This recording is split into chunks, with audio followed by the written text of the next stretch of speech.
www.libradio.org. La station debout. Nous sommes le vendredi 26 février. Bonjour Ghassan et bonjour Tom. Bienvenue à vous. Caro et moi allons aujourd'hui vous questionner. Donc voilà, vous êtes ici pour le collectif Palestine Vaincra. Vous êtes à Toulouse pour vous situer géographiquement. Et nous allons vous questionner sur différents aspects de ce collectif. Alors, sans transition, j'aurais voulu savoir comment est né ce collectif et de qui est-il composé. Qu'est-ce qui veut commencer à répondre ? Moi, je peux bien commencer. Le collectif, il a 2 ans. Donc, c'est un collectif de soutien à la résistance palestinienne. Donc, il est le fruit de 10 ans de travail sur la ville de Toulouse en solidarité avec la Palestine et Georges Ibrahim Abdallah. Et c'est un collectif qui est composé de manière mixte, évidemment, d'hommes et de femmes, mais aussi de Palestiniens, de militants arabes, par exemple du Maghreb, comme algériens, marocains, et aussi libanais, et de militants européens. Moi, par exemple, personnellement, je suis libanais et je rejoins le collectif il y a à peu près 1 an, et c'est un peu dans ce milieu-là qu'on s'est connus et qu'on travaille. D'accord. Alors dites-moi, tous deux, comment est-ce que vous avez approché ce collectif ? Qu'est-ce qui a fait que vous vous êtes dit à un moment donné, je veux en faire partie, je veux être actif au sein du collectif plutôt que juste un simple observateur ou quelqu'un qui est intéressé par ces questions-là. Moi, je suis un des membres fondateurs du collectif avec d'autres personnes. Je suis actif dans le soutien à la lutte palestinienne depuis une 12aine d'années. Voilà, je m'y suis engagé parce que pour moi, elle a un caractère central dans la lutte anti-impérialiste. Ça me semblait important aussi de s'engager auprès du peuple palestinien parce que le gouvernement français a un soutien sans faille des gouvernements israéliens, et c'est aussi en notre nom qu'a lieu ce qui se passe en Palestine occupée, c'est-à-dire un État qui pratique l'apartheid, un État qui colonise, un État qui emprisonne massivement les Palestiniens, un État qui torture, un État qui tue, etc. Et que pour moi, c'était inacceptable que ça se passe en silence. Et du coup, je me suis engagé avec d'autres dans ce combat-là depuis une 12aine d'années. Je te remercie beaucoup, Tom. Ghassan ? Voilà, comme je vous le disais tout à l'heure, je suis libanais à la base et du coup, je suis également membre du PCL, le Parti communiste libanais. Et donc, la question de la Palestine était centrale depuis plusieurs années en ce qui concerne mon propre militantisme et mes engagements personnels. Et en arrivant à Toulouse pour mes études, je cherchais un milieu fertile, si je peux le dire ainsi, pour rester engagé et militer de plus en plus pour la cause palestinienne déjà. Donc, et c'est comme ça que j'ai découvert le collectif Palestine Vaincra. J'y ai adhéré et j'y milite avec les camarades depuis bientôt un peu plus d'1 an. D'accord, je vous remercie tous les deux pour toutes ces informations-là. Alors j'aurais voulu vous questionner autour des valeurs et des pratiques du collectif, même si on commence à tracer un petit peu la silhouette avec vos propos. Mais voilà, je pense qu'on peut parler de valeurs en tout cas internationalistes, de valeurs de solidarité. Mais voilà, j'aimerais vous l'entendre dire à vous. Alors les valeurs et les pratiques du collectif, quelles sont-elles ? Nous, le collectif Palestine Vaincra est membre d'un réseau international de soutien aux prisonniers et prisonnières palestiniens qui s'appelle le réseau Samidoun, qui s'inscrit dans un héritage politique de la résistance palestinienne, résolument anti-impérialiste, anticolonialiste, aussi antiraciste. Et du coup, nous, c'est ces valeurs-là qu'on défend et qu'on a à cœur de soutenir la Palestine dans cette optique-là, une optique anticolonialiste et antiraciste. Les modes d'action maintenant, voilà, j'aurais voulu savoir quels sont-ils. Est-ce que, c'est de la contre-information que vous faites, hein, vous essayez de relayer des informations que l'on n'entend pas ou peu, des informations également biaisées, on a souvent cet exemple-là. Est-ce que des rassemblements en cours ou est-ce que, et puis voilà, évidemment, ça va me servir pour parler de en transition, pour parler de la campagne pour la libération de Georges Ibrahim Abdallah. Voilà, quels sont-ils ces modes d'action de votre collectif? Le collectif, il agit à plusieurs niveaux. Il y a évidemment un niveau de contre-information, de expliquer ce qui se passe en Palestine occupée pour essayer de contrer la propagande pro-israélienne, et notamment dans l'espace francophone où en fait il y a quand même très peu d'informations à ce sujet. Donc il fait ce travail-là. C'est aussi un collectif de terrain et d'action. Donc c'est un collectif qui fait des actions par exemple de désobéissance civile en remplaçant des panneaux d'affichage par des affiches de soutien à la résistance palestinienne. C'est tous les mois on tient un stand d'information, un stand Palestine en centre-ville de Toulouse pour faire la promotion du soutien à la Palestine. On tient des tables sur les marchés, on organise des rassemblements, on organise des manifestations, on organise des ateliers pour écrire aux prisonniers et prisonnières palestiniens. On fait des conférences, des webinaires, etc. Donc c'est un collectif qui développe un panel d'activités qu'on veut varier, mais ce qui pour nous est important, c'est que ça soit un collectif qui soit tourné vers l'action et aussi vers le terrain auprès des gens, quoi, dans les quartiers populaires de la ville, etc. Qui a à cœur de convaincre. Merci. Gassane? Oui, voilà, donc c'est comme le disait Tom, et tu me diras, Tom, si l'information est pertinente, mais dans le cadre également des actions sur le terrain, si je peux le dire ainsi, que le collectif entretient, il y a déjà eu des visites à des camps de réfugiés à Beyrouth également, par exemple, des camps de réfugiés palestiniens de la part de membres du collectif, et voilà, donc il y a même les campagnes sont un peu touchent un peu à tout, que ce soit la question des étudiants palestiniens, donc c'est l'une des campagnes sur laquelle nous nous penchons actuellement, par exemple, à la question de Georges ou d'autres prisonniers de la lutte palestinienne comme Ahmad Saadat, etc. Donc voilà, c'est donc il y a vraiment cette volonté d'être également dans l'action, quoi, comme vous l'avez dit. Exactement. Alors, vous l'avez dit également, vous faites partie d'un réseau, Samidoun. Est-ce là une fêtière de collectifs et d'associations? Ça, c'est le premier volet de la question. Le deuxième volet étant, et les alliés? Qui sont les alliés, vos compagnonnes et compagnons de route privilégiés, habituels dans ce type de lutte-là? Je pense, par exemple, alors vous allez me démentir ou confirmer ça, mais je pense à BDS, par exemple, ou à d'autres collectifs de ce type. Alors nous, on est membre du réseau Samidoun. C'est un réseau qui est présent dans une douzaine de pays en Europe, en Amérique du Nord et en Palestine. Voilà, donc avec le réseau avec lequel on travaille le plus étroitement, on travaille aussi évidemment étroitement avec des organisations et des partenaires en Palestine et dans les camps de réfugiés, avec lesquels on élabore des campagnes, parce que pour nous, c'est important de développer des campagnes qui soient en lien avec des gens qui sont sur le terrain, sur place. Et après, en ce qui concerne nos alliés dans le mouvement de solidarité avec la Palestine en France, évidemment, on travaille avec la campagne BDS France, on travaille aussi avec d'autres organisations de soutien à la Palestine, Euro-Palestine, on travaille avec des sections de l'association France-Palestine Solidarité, on travaille avec des syndicats, des organisations politiques de gauche et d'extrême gauche. Donc nous, on travaille avec les gens qui se reconnaissent dans le soutien à la Palestine, même si on peut avoir des désaccords, mais ça nous semble important de construire un front de soutien au peuple palestinien qui soit large et qui exprime aussi la diversité des engagements des uns et des autres. Très bien. Gassane, et alors toi qui es particulièrement d'origine libanaise, est-ce que avec le Liban il y a également des échanges, on reparlera du Liban un petit peu plus loin, est-ce qu'il y a là également des échanges qui ont lieu? Nous travaillons vraiment avec toute personne qui serait prête à mettre la main à la pâte, tout simplement. Donc Avec certaines, dans le contexte de certaines campagnes, par exemple, il y a des signataires tels que la section des jeunes et des étudiants du Parti communiste libanais ou d'autres également regroupements de gauche au Liban.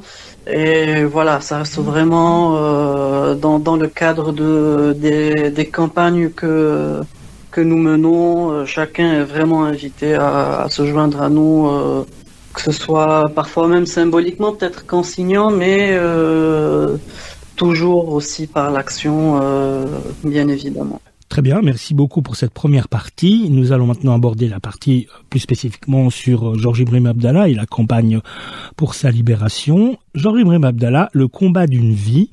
Il y a effectivement le film documentaire pour lequel on s'y est intéressé. On a donc déjà fait une interview.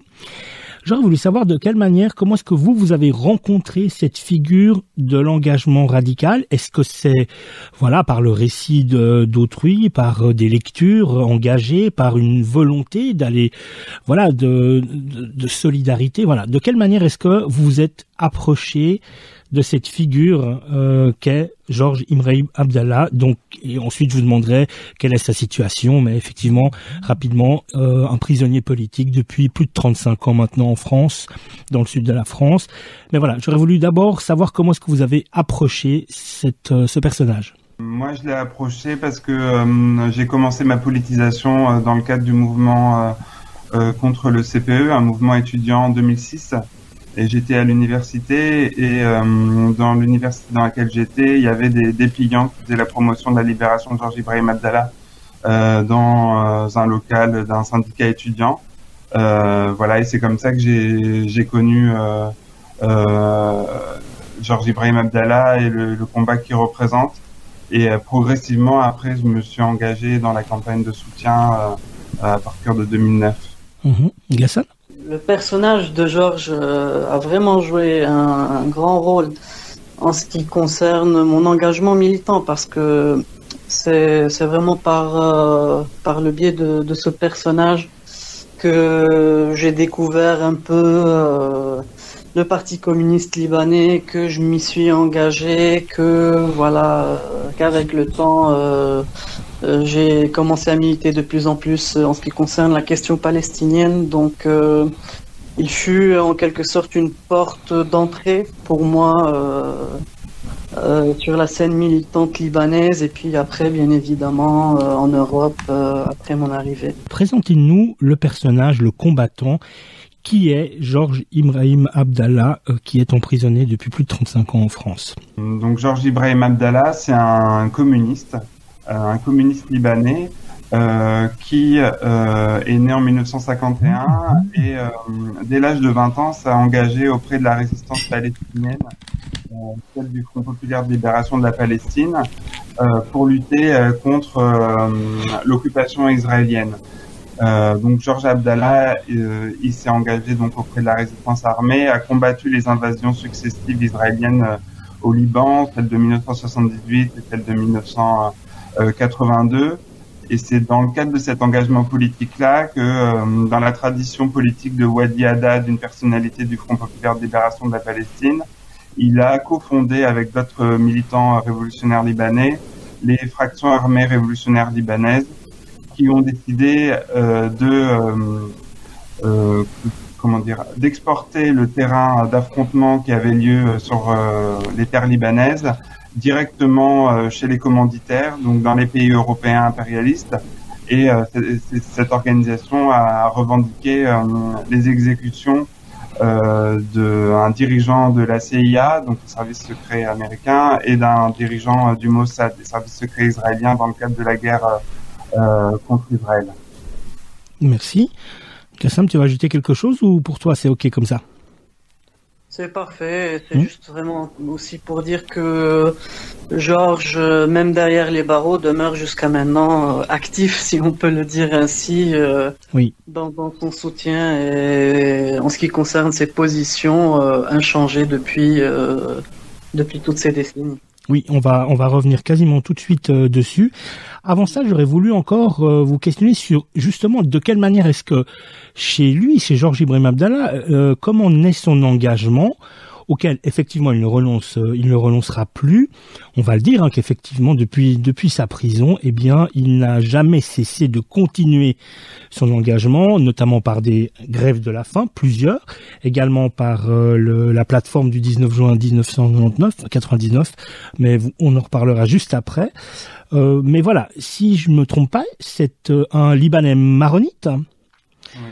Dans un état dont on dit qu'il est un état confessionnel à un moment donné. Est-ce que ça, par exemple, ça a un rôle dans la construction politique du personnage en opposition peut-être justement à cette situation-là? Enfin voilà, racontez-nous un petit peu comment est-ce qu'on en arrive à être un chrétien maronite au Liban, à adhérer au FPLP et à cofonder les FARL. En fait, pour comprendre l'engagement de Georges Ibrahim Abdallah, il faut comprendre la situation politique régionale de cette époque et notamment la situation de la révolution palestinienne, parce qu'en fait, il y a deux événements qui vont politiser Georges Abdallah. Il y a d'abord évidemment la Nakba de 1948 avec la création de l'État d'Israël qui va provoquer l'expulsion de centaines de milliers de réfugiés palestiniens en dehors des territoires de Palestine de 48 et qui vont notamment se retrouver au Liban dans des camps de réfugiés qui sont toujours encore aujourd'hui debout. Donc ça, c'est quelque chose qui va marquer le jeune Georges Ibrahim Abdallah quand il va découvrir la situation dans ces camps. En fait, il va aussi découvrir la question palestinienne. Donc ça, c'est le premier élément. Et le deuxième élément, c'est que l'Organisation de libération de la Palestine et le Front populaire de libération de la Palestine étaient actifs jusqu'aux années 70 en Jordanie et menaient la guérilla contre Israël depuis la frontière jordanienne. Et en septembre 70, qu'on appelle Septembre Noir, le royaume jordanien fera la guerre à l'OLP et provoquera son expulsion vers les terres libanaises où ils installeront leur quartier général. Ce qui provoquera l'arrivée de dizaines de milliers de combattants palestiniens, de Fedaïn et leurs familles, et ce qui va profondément influencer cette jeunesse libanaise aussi par rapport à la révolution palestinienne. Et Georges Ibrahim Abdallah, en 1971, il rejoint le FPLP, il a 20 ans, parce que aussi les Fedaïn arrivent dans son pays et vont profondément bouleverser la situation politique sur place. J'aimerais juste rajouter que comme Georges le dit aussi lui-même des fois, c'est que il s'est beaucoup politisé, si je ne me trompe pas, aussi par le biais de ses lectures et la nature des lectures qu'il faisait aussi à l'époque encore dans sa jeunesse et qui poussait encore plus dans la pensée communiste et son engagement auprès des Palestiniens. Au début des années 70, il y a des personnalités politiques, notamment palestiniennes, qui sont extrêmement importantes. Je pense par exemple à Ghassan Kanafani, qui est un intellectuel, qui a été le porte-parole du Front populaire de libération de la Palestine, qui a beaucoup écrit, etc., qui a été assassiné par le Mossad à Beyrouth au début des années 70. Il y a aussi Wadi Haddad, qui est une personnalité emblématique du Front populaire, qui a été responsable des opérations extérieures, qui a beaucoup influencé Georges Abdallah. Donc c'est aussi la rencontre avec la gauche palestinienne qui l'a profondément marqué et influencé aussi. Oui, Georges Habash, c'est également un camarade de lutte ? Oui, évidemment. D'accord. Georges Habash, qui était le secrétaire général. Georges Abdallah, c'est un élève de cette génération politique, avec Kanafani, Habash, Wadi Haddad, etc. D'accord. Merci beaucoup. Alors, l'affaire Georges Ibrahim Abdallah, je dis ça parce qu'il y a également un livre qui s'appelle comme ça. Alors, voudriez-vous nous dire de quelle manière est-ce qu'il se retrouve en prison et pourquoi y reste-t-il? Parce que c'est son aventure de prisonnier, elle est quand même assez rocambolesque. Il est arrêté, emprisonné, puis ensuite on ne sait pas, il devrait être libéré, mais en fait non. Il y a cette question avec l'Algérie, cette promesse non tenue, etc. Voudriez-vous nous dire pourquoi est-ce que Georges Ibrahim Abdallah tout d'un coup est embastillé, il est arrêté, et pourquoi est-ce qu'il y reste, et depuis maintenant plus de 35 ans? Georges Ibrahim Abdallah, il est arrêté par la police française le 24 octobre 1984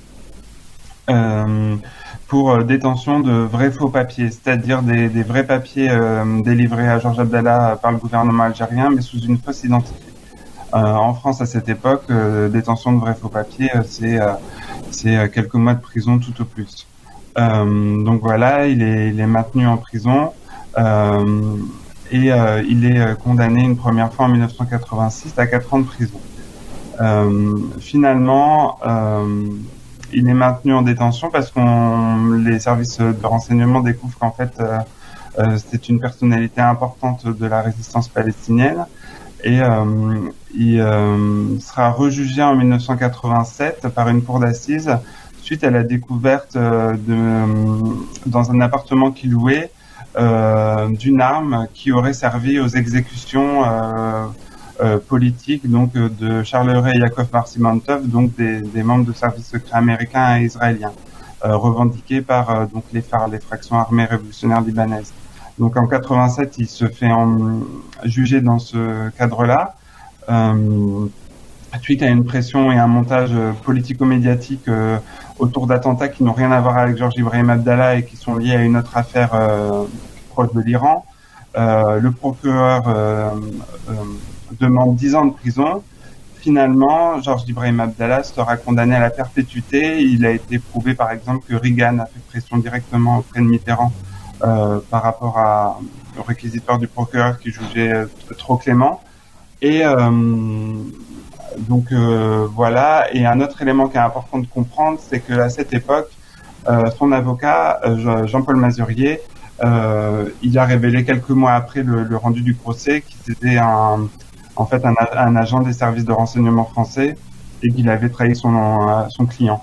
Mais néanmoins, la validité du procès n'a pas été remise en cause. Et donc Georges Ibrahim Abdallah a été condamné à perpétuité avec une peine de sûreté jusqu'en 1999. Ok, et donc il est a priori libérable depuis cette date-là, 1999 ? D'un point de vue juridique, il a le droit d'être libéré depuis 1999. Mais rien ne bouge, rien ne se passe, malgré les pressions, malgré la solidarité, malgré vos actions. Comment est-ce que vous expliquez ça ? Depuis 1999, Georges Abdallah, il a fait 8 demandes de libération conditionnelle. Parmi ces demandes, il y a des demandes qui ont été validées en première instance, en appel, voilà, et qui ont après été cassées par décision de la Cour de cassation. Notamment, le motif invoqué, c'est que le ministère de l'Intérieur n'a pas signé d'arrêté d'expulsion permettant la libération. Donc, on voit en fait que derrière une vitrine juridique, ce qui est en jeu, c'est une question politique. Des rapports des services de renseignement français, au début des années 2000, déclarent que libérer Georges Ibrahim Abdallah provoquerait une onde de choc politique importante dans cette région du monde, parce qu'il est devenu une personnalité emblématique de la gauche anti-impérialiste et que il pourrait nuire aux intérêts français. Donc ça, c'est un rapport qui est public des services de renseignement. Donc en fait, le maintien en détention de Georges Ibrahim Abdallah, c'est un maintien politique, ouais. Et purement politique. Et c'est notamment parce que lui, il est ce qu'il a toujours été, c'est-à-dire un combattant anti-impérialiste, communiste, arabe. Et c'est ça que la France lui pardonne pas.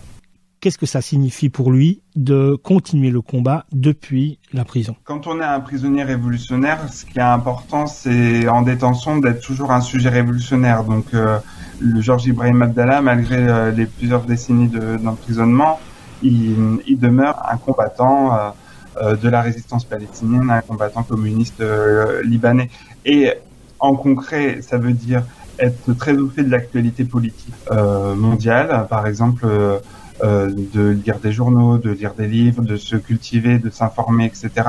D'avoir des échanges aussi avec les nombreuses personnes qui ont des parloirs, mais aussi écrire à des prisonniers. Par exemple, il a fait des déclarations de soutien à Ahmed Sadat, le secrétaire général du Front populaire de libération de la Palestine. Il a fait des grèves de la faim en soutien des prisonniers politiques en Turquie. Il a fait des déclarations de soutien des prisonniers politiques en Allemagne ou en Grèce, etc. Donc Georges Ibrahim Abdallah, en fait, même s'il est emprisonné, c'est un militant qui est toujours actif et c'est un militant révolutionnaire qui qui tient ses engagements et qui reste aussi une figure importante pour une nouvelle génération qui en fait n'était pas née quand il a été incarcéré. Vous-même, au sein du collectif Palestine vaincra, avez-vous pu... Alors, je sais déjà ce que vous allez répondre, mais j'aimerais vous l'entendre dire de nouveau. Avez-vous pu lui écrire, lui parler, le rencontrer, le visiter ? Oui, tout ça. Ouais. Alors dites-nous un petit peu comment est-ce que vous avez mis en place ces différentes modalités de communication avec Georges Ibrahim Abdallah en prison, et comment ça se passe, et comment va-t-il, comment tient-il encore cette constance dans la lutte. C'est tout de même impressionnant, après plus de 35 ans, on serait nombreux à être cassés d'une certaine manière. Bien là, on voit qu'à l'inverse, pour lui, la lutte continue, que ce soit dedans ou dehors. Georges Ibrahim Abdallah, il est membre d'honneur de notre collectif. Il nous a fait le plaisir d'accepter cette proposition, et du coup pour nous c'est quand même important parce que en fait derrière la question personnelle de Georges Ibrahim Abdallah, ce qu'il incarne c'est une résistance palestinienne résolument anti-impérialiste, et qu'il est emprisonné en France par notre gouvernement parce que nous on est en France, et que du coup pour nous c'est un prisonnier de la Palestine qui est emprisonné en France, et quand on se revendique soutenir la Palestine, pour nous c'est indispensable de soutenir la cause de Georges Abdallah. Et ce qu'on a mis en place, c'est notamment des visites mensuelles d'une délégation du collectif auprès de Georges Abdallah, plus évidemment des ateliers d'écriture, etc., etc. D'accord. Quel est son état d'esprit ? Donc j'entends bien qu'il y a du soutien depuis l'extérieur. Vous avez mis en place quelque chose d'incroyable puisque ça tient, c'est durable et que c'est quelque chose de régulier. On imagine à peine l'état de personnes. Je prends l'exemple d'Öcalan qui est à l'isolement depuis une décennie, et puis qui arrive, qui a eu peut-être une visite en 10 ans, qui est en plus son frère, et c'est tout. Alors voilà, quel est son état d'esprit à lui en prison, et puis est-ce que également vous avez des nouvelles ou vous êtes en contact avec sa famille, puisqu'on sait qu'il a notamment 2 frères qui sont actifs, ou en tout cas attentifs à la cause, ses amis, ses proches et ses camarades de lutte. Georges Ibrahim Abdallah, il est comme on l'imagine, c'est un intellectuel révolutionnaire, il est déterminé, il est convaincu, il est aussi encouragé de voir qu'en fait il y a une nouvelle génération de jeunes, que ce soit de jeunes Libanais, de jeunes Palestiniens ou de jeunes en Europe, qui se politisent aussi à travers la campagne pour sa libération. Georges Ibrahim Abdallah, c'est quelqu'un qui est engagé dans le combat révolutionnaire, et c'est le combat de sa vie. Donc c'est pas au bout de 35 ans de prison ou 36 ans de prison qui va mettre un genou à terre. Donc de ce côté-là, c'est clair. Et puis aussi, Georges Abdallah, il fait partie d'une communauté de combat. Il a 5000 frères et sœurs prisonniers et prisonnières en Palestine occupés, qui sont dans des conditions bien pires que les siennes dans les geôles israéliennes. C'est pas un cas individuel, Georges Abdallah. Il s'inscrit résolument dans un héritage politique et dans une dynamique politique et collective. Et c'est aussi ça qui le fait tenir, c'est qu'en fait, c'est pas lui tout seul dans sa prison, c'est qu'il fait partie d'un mouvement plus global qui est en Palestine, au Liban, en Europe, etc. Et c'est un des facteurs qui est déterminant pour lui. Et par rapport à sa famille, comme l'avait dit Ghassan au début, notre collectif a fait une délégation au Liban à la rencontre des camps de réfugiés, mais aussi à la rencontre de la campagne libanaise pour Georges Abdallah. Et sa famille, c'est une famille de militants, donc évidemment ses frères, mais aussi ses cousines, ses sœurs. C'est une famille de communistes, et qui sont évidemment immensément fiers de Georges Abdallah et de ce qu'il incarne et de ce qu'il représente aussi pour la nouvelle génération libanaise.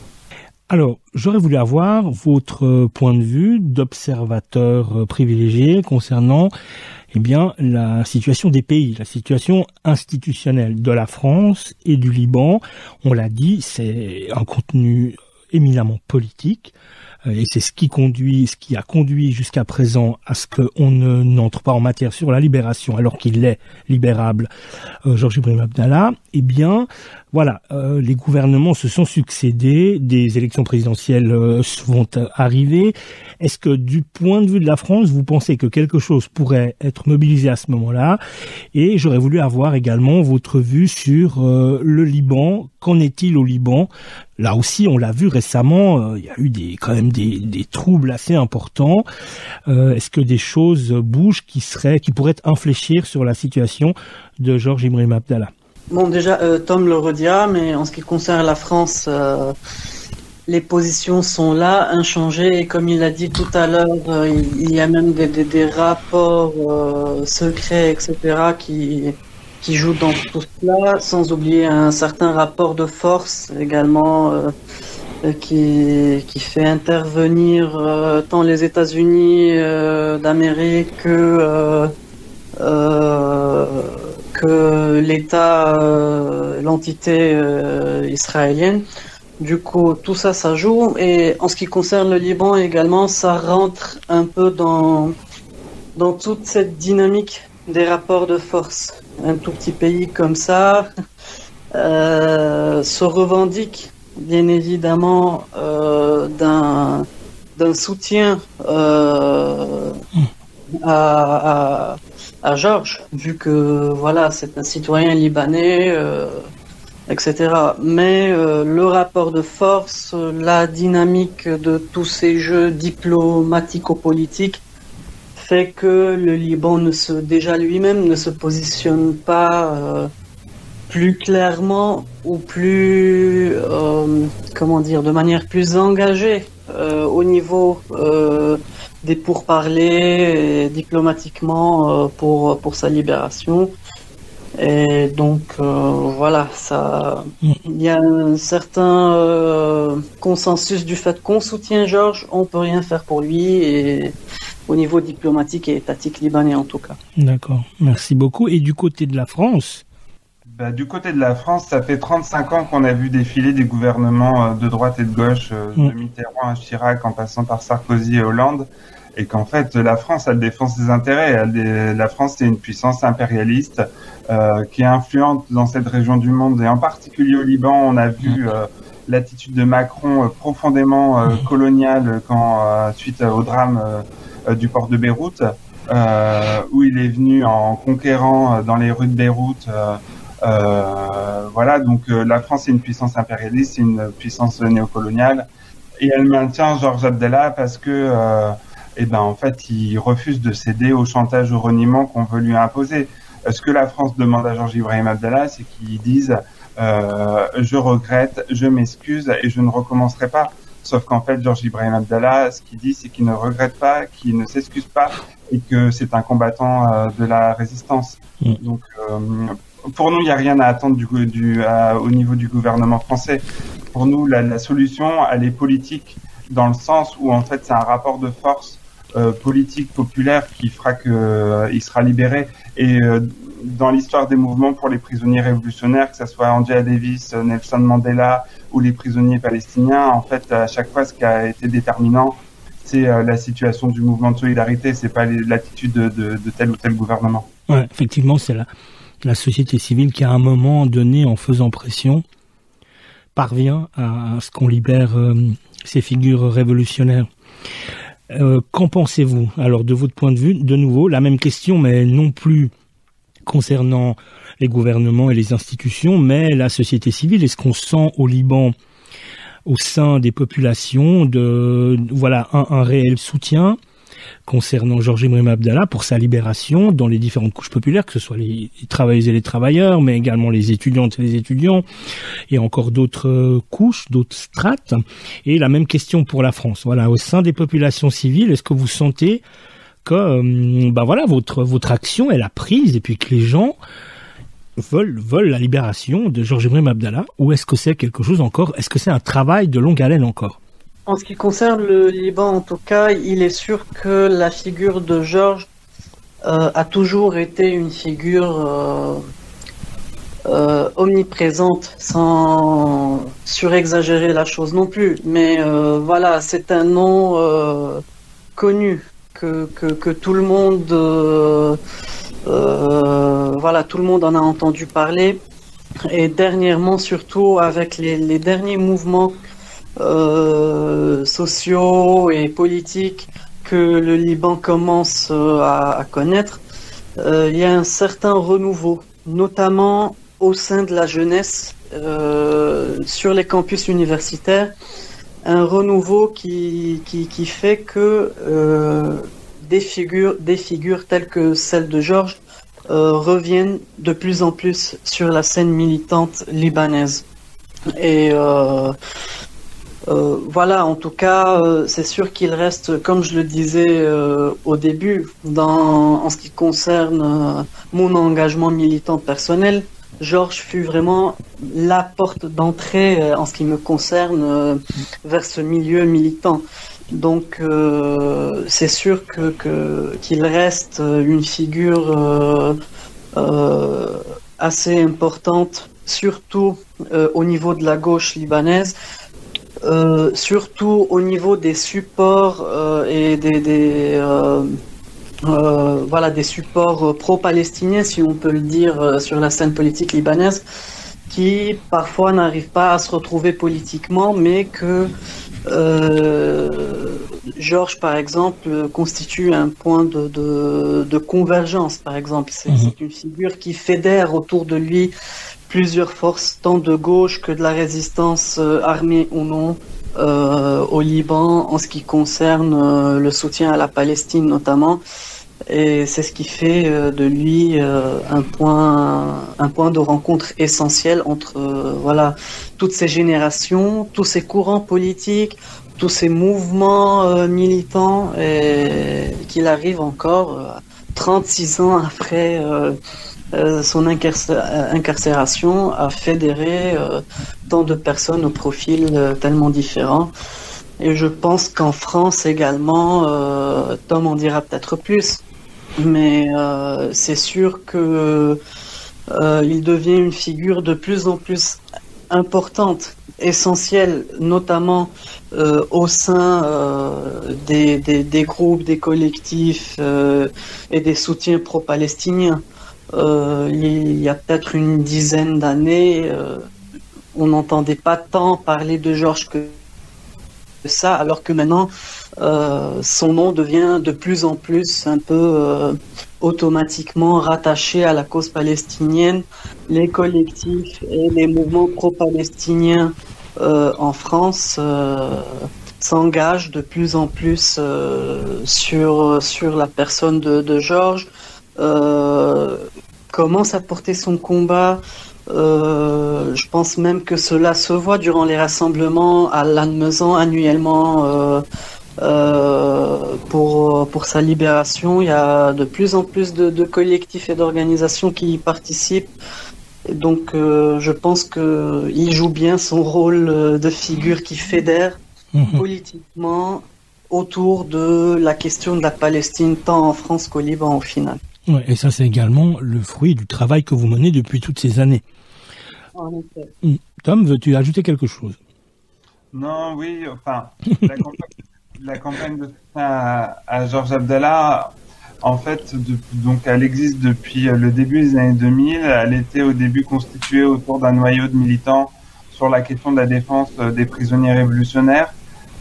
Et année après année, avec un travail de longue haleine et de manière acharnée, a fait, comme l'a dit Ghassan, porter la question de Georges Ibrahim Abdallah dans les milieux de gauche pro-palestiniens en France. Et cette question s'est progressivement imposée. Par exemple, toutes les organisations à la gauche du Parti socialiste aujourd'hui en France soutiennent officiellement la libération de Georges Abdallah, que ce soit les organisations anarchistes, que ce soit la France Insoumise, que ce soit le Parti communiste français.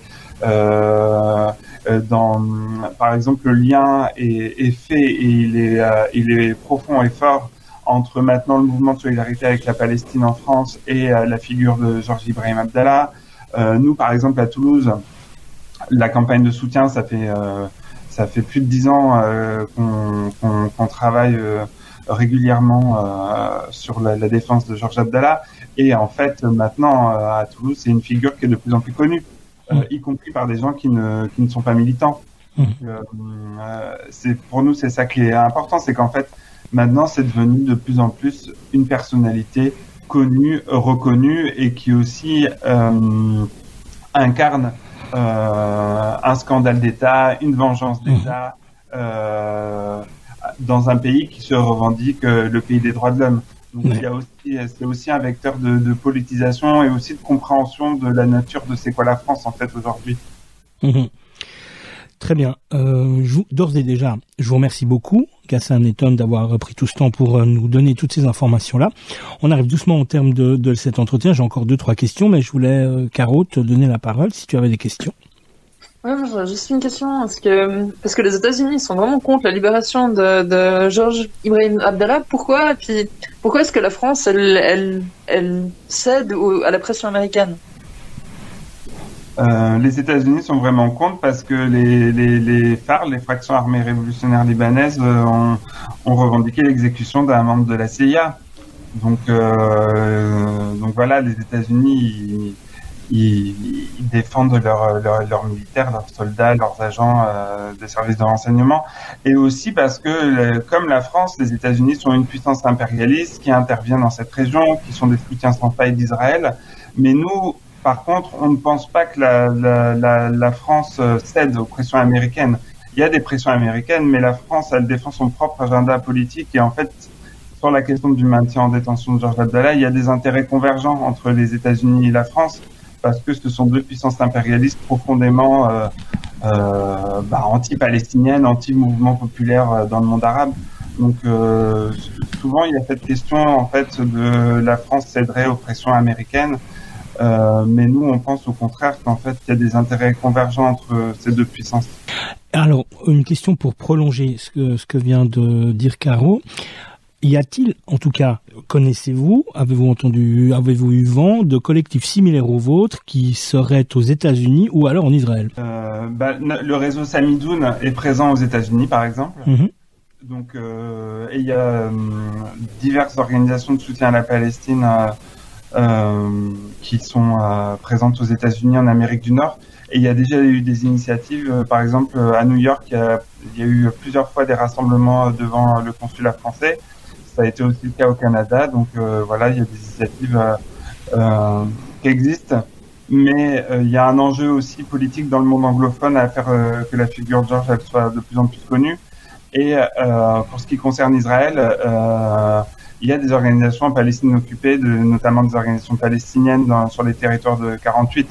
Je pense par exemple à Abna El-Balad, qui est un mouvement de gauche présent en ce qu'on appelle Israël, que les Palestiniens appellent la Palestine de 48, qui porte Georges Abdallah comme une figure politique importante. Aujourd'hui, Georges Ibrahim Abdallah, plus qu'une figure libanaise ou une figure politique importante en France, c'est aussi devenu une icône en Palestine. Bon, eh bien, écoutez, pour en terminer, une dernière petite partie pour que vous nous disiez de quelle manière est-ce que nous et toutes celles et ceux qui allons écouter ces propos, de quelle manière est-ce qu'on peut se solidariser, de quelle manière est-ce que l'on peut manifester son intérêt et sa volonté que cette libération ait cours. Alors, on a de la chance cette année. Il y a 2 outils qui sortent simultanément et qui vont être importants. Donc, et on vous invite à les soutenir et à les diffuser. Il y a donc le livre L'affaire Georges Ibrahim Abdallah de Saïd Bouamama aux éditions Premier Matin de Novembre, et il y a aussi le film de Vacarme Film Fedaïn, le combat de Georges Abdallah. Donc ça, c'est 2 outils qui sont importants pour comprendre le parcours de Georges Ibrahim Abdallah, dans quelle dynamique politique il s'intègre, l'importance aussi de le soutenir au-delà de son cas individuel, mais le soutenir pour le combat quand on se revendique antiraciste, anticolonialiste, anti-impérialiste. Donc il y a ces 2 outils. Et puis nous, ce qu'on invite les gens à faire, c'est à s'engager sur une campagne de terrain, distribuer des tracts, informer les gens, organiser des initiatives, même des petites initiatives. En fait, elles sont toutes importantes et déterminantes, à la fois parce qu'elles donnent de la force à Georges Ibrahim Abdallah, parce que, par exemple, pendant les mois de mobilisation en octobre, autour de la date d'anniversaire de son incarcération, il y a des dizaines, voire des centaines d'initiatives qui ont lieu dans une vingtaine de pays. Et en fait, c'est quand même significatif et important. Et voilà, on invite les gens à s'engager dans les mouvements qui défendent la Palestine, les mouvements qui défendent les prisonniers palestiniens et les mouvements qui défendent Georges Abdallah. Et ça passe par écrire aux prisonniers, ça passe par distribuer des flyers, coller des affiches, récupérer des stickers, etc., etc. J'aimerais juste mettre l'accent sur une chose qu'il a dite, c'est également de lui écrire. Vraiment, ça, c'est comme tout prisonnier, ça démontre un soutien déjà plutôt un peu à caractère personnel qui touche aussi humainement et voilà qui apporte un certain soutien non négligeable au moral, je dirais ça comme ça. Alors pour lui écrire, comment s'y prend-on? Son adresse est disponible sur le site de la campagne française qui s'appelle libérongeorges.samizdat.net. Donc il y a son adresse postale, il suffit de lui écrire un courrier en sachant qu'évidemment il sera lu par les autorités pénitentiaires. Mais voilà, et puis si vous voulez qu'il vous réponde, vous pouvez laisser votre adresse. Mais évidemment, il reçoit beaucoup de courriers, donc faut pas attendre une réponse dans les jours qui viennent. D'accord. Très bien. Selon vous, quels sont les derniers obstacles à sa libération? Parce que on va se dire que d'une manière ou d'une autre, à un moment donné, il va bien falloir qu'il sorte de prison. Est-ce que comment est-ce qu'on peut arriver à obtenir sa libération? Alors vous l'avez dit, le gouvernement, le président, en tout cas, faut pas trop compter dessus. Alors la pression populaire, on l'a compris, la pression internationale également peut-être de certaines figures, parce qu'il y a, j'imagine, de nombreux intellectuels ou en tout cas figures publiques comme ça qui ont pris position. Voilà. Alors selon vous, pour en terminer, quels sont les principaux obstacles à sa libération et comment est-ce qu'on peut finalement y arriver? C'est un peu pour résumer en quelque sorte toute sa situation. C'est tant les tractations politiques que les intérêts de la France dont parlait Tom tout à l'heure, que les ingérences extérieures, les pressions extérieures. Voilà, c'est vraiment un ensemble de faits qui font barrage encore à sa libération. Et bon, ironiquement, je pourrais même dire que l'obstination de Georges lui-même à ne pas renoncer à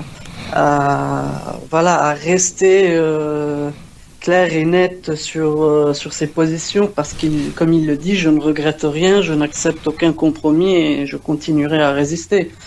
Même son obstination, du coup, fait barrage en quelque sorte à cette libération, vu que voilà, on conditionne également, comme le disait Tom tout à l'heure, sa libération au fait qu'il dise je suis désolé, voilà, je suis repenti, quoi, alors que ce n'est pas le cas. Et ça, voilà, ça reste un ensemble de facteurs influents. Qui jouent, voilà. Ben oui, Georges Ibrahim Abdallah, il a les ennemis de son engagement, donc les puissances impérialistes, l'État sioniste et aussi les régimes arabes réactionnaires et corrompus qui sont pas à la hauteur de la situation. Donc c'est ça les obstacles, c'est à ces trois niveaux-là, et que pour nous, en fait, son maintien en détention, ça symbolise aussi la faiblesse du mouvement de solidarité aujourd'hui, et que le principal levier, c'est on invite les gens à s'engager et à poursuivre la mobilisation, parce qu'en fait, on voit qu'à une petite poignée au début, on a fait de quelqu'un qui avait été oublié une grande figure internationale, et qu'en fait, en engageant toujours plus de monde autour de cette cause, définitivement, Georges Ibrahim Abdallah, il sortira de prison, mais il sortira de prison la tête haute et fier. Voilà, alors c'était ça, hein, c'était de faire un petit peu la synthèse de tout ce qu'on a dit précédemment. Donc pour en terminer, effectivement, on voit bien que ça n'est ni la pression, qu'il ne faut rien attendre de l'État, des institutions, du président ou du prochain président, ni de la diplomatie, et que c'est vraiment la pression populaire qui sera à même d'obtenir cette libération. Exactement. Eh bien, on arrive, je crois, au terme de cet entretien. Et puis alors voilà, le site internet, on l'a dit, on le répète, c'est www.liberongeorges.samizdat.net. On y trouve effectivement plein de ressources, il y a tout ce qu'il faut, l'adresse pour lui écrire, enfin, il y a vraiment beaucoup de choses. Y aurait-il d'autres sites que vous aimeriez nous conseiller? Oui, il y a le site de notre collectif, palestinevaincra.com. Et il y a aussi le site de Samidoun, donc notre réseau international, samidoun.net. Vous retrouverez aussi sur ce site la campagne de soutien à Georges Abdallah, mais pas seulement dans l'espace francophone, mais aussi de ce qui se passe en Amérique du Nord, dans le reste de l'Europe et en Palestine. Très bien. Est-ce que vous êtes présent également sur les réseaux sociaux? Oui, on est présent sur Facebook, Twitter, Instagram à Collectif Palestine Vaincra. Donc on vous invite à nous suivre, on diffuse régulièrement toute l'actualité concernant Georges Abdallah et la résistance palestinienne. Bien entendu qu'on mettra toutes ces références au libellé du podcast. Eh bien, Ghassan et Tom, je vous remercie beaucoup d'avoir pris tout ce temps pour répondre à ces questions. Merci de la clarté des propos. Je le rappelle, donc vous êtes membre, et pour toi, Tom, cofondateur du collectif Palestine Vaincra. Vous êtes à Toulouse et vous êtes, en tant qu'association, membre de la coalition ou de la fêtière, je ne sais pas quel est le meilleur des termes, celui le plus approprié en tout cas, du réseau Samidoun. Je vous remercie beaucoup et je vous souhaite bon vent pour la suite des luttes et des opérations. Merci. Merci à vous. Merci à vous. Retrouve les directs, les podcasts et la newsletter sur www.libradio.org.